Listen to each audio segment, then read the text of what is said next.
kusog na linog ang misugat sa Mindanao karong buntag. Unang gisukod sa 7.6 nga magnitude, nga gi-revise karon to 7.5 sa uban nga ahensya. Usa pa ka tawo ang gi-report nga namatay sa maong linog sa Davao Oriental human kaning natagakan og debris.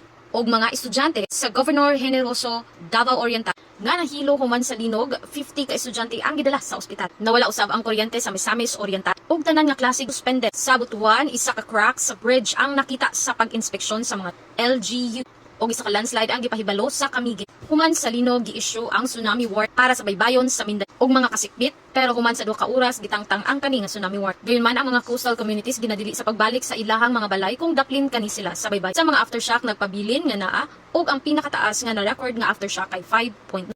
Nagpadayon ang mga ahensya sama sa PhilBooks o local government sa pagmonitor o pag-rescue. Ang mga otoridad nagpahimangno sa mga posible pang aftershock. Mao nga kinahanglang alerto ang katawo. Stay safe, stay alert. This is Teacher Grace.